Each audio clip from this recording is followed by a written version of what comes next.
আসসালামু আলাইকুম এভরিওয়ান। আসসালামু আলাইকুম। আমি Ashfakur Rahman, fabric structure analysis for textile design. আজকের টুইল উইভ ডিজাইন যে কন্টেন্টগুলো ছিল আমাদের, define the term twill design, mention the characteristics of twill weave, explain the term twill angle, state of the classify of twill weaves, list of derivatives of twill, এবং state the quality of twill fabric, এবং discuss the uses of twill weave. তো আজ আমরা এর আগে twill উইভের S twill নিয়ে আলোচনা করেছিলাম, জেড টুইল নিয়ে আলোচনা করেছিলাম। আজকে আমরা এস টুইল নিয়ে। তো এস টুইলটা প্রথমে আমরা এস টুইল যদি করতে যাই তাহলে আমাদের ঠিক দেখেন ডান পাশের কর্নার থেকে শুরু করতে হবে। তো আমরা একটা মোটিভ নিয়েছি, আর জেড টুইলের ক্ষেত্রে ডান পাশের কর্নার থেকে শুরু হবে। এখানে দেখেন হ্যাশ চিহ্ন দিয়েছি। সেক্ষেত্রে আমরা 4x4 ঘরের 8x8 ঘরের একটা রিপিট নিয়েছি। এখানে আমাদের এই টুইলটা অঙ্কন করতে হবে। তো আমরা যদি টুইলটা অঙ্কন করতে যাই সেক্ষেত্রে এই পাশ থেকে, অর্থাৎ 2 up 2 down, 2 up 2 down, 2 up 2 down. এক্ষেত্রে টুইলের সূত্র হলো এক ঘর করে ফাঁকা থাকবে। এখানে 1 আপ, তাহলে উপরে তো দেওয়া যাচ্ছে না, এর নিচে একটা 1 আপ, এই 2 আপ 2 ডাউন। তো আমাদের এই এস টুইল যেটা অঙ্কন, এই এস টুইলটা অঙ্কন হয়ে গেল।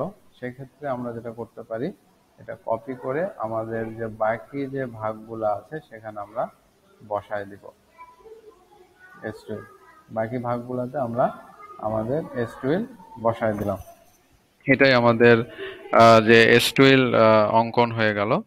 তো এখন আমরা যদি এই এস টুইলটা দেখতে যাই, এই এস টুইলের ক্ষেত্রে কিন্তু আমরা আহ, এই স্টার্টিংটা এখানে হবে না। স্টার্টিংটা অবশ্যই আমার এই আটের এখানে, আমি যেখান থেকে শুরু করেছি এখানে এই স্টার্টিংটা দিতে হবে। অর্থাৎ আমি ডিজাইনটা শুরু করেছি এ পাশ থেকে, আহ, অর্থাৎ ডান পাশ থেকে, আমরা বাম পাশ থেকে শুরু করি নাই। এটাকে বলা হয় এস টুইল। তো এটার অনুরূপভাবে এটার ড্রাফটিং স্টেট হবে, বিকজ কোনো সুতার সাথে কোনো সুতা মিল নাই। আর আমরা জানি যে এখানে ড্রাফটিং যদি স্টেট হয় তাহলে লিফটিংটা হয় ডিজাইন যা আছে তার একদম হুবহু সেম। তো হুবহু সেম আমরা এই লিফটিংটা হবে। ইভেন এখানে A drafting, B A design, B drafting, C lifting এবং ডি মোটিভ। এটা একটা মোটিভ নিয়েছি আমরা ডিজাইন করার জন্য। আর এই টুইল উইভের যদি ব্যবহার বলি, এটা শার্টিং শুটিং কাপড় তৈরিতে, ফার্নিশিং ক্লথ তৈরিতে, বিছানার চাদর তৈরিতে, গ্যাবার্ডিন জাতীয় কাপড় তৈরিতে, বিভিন্ন পোশাকের ইন্টারলাইনিং এবং ডেনিম, মিলিটারি বা চৌকিদারি পোশাক তৈরিতে টুইল উইভের ব্যাপক ব্যবহার হয়। তো ধন্যবাদ সবাইকে। আজকে এ পর্যন্তই আমাদের এস টুইল ডিজাইন নিয়ে আলোচনা। আমি নেক্সট ভিডিওতে আবার নতুন কোনো একটা ডিজাইনের ভিডিও করব। তো সবাইকে নেক্সট ভিডিও দেখার আমন্ত্রণ রইল।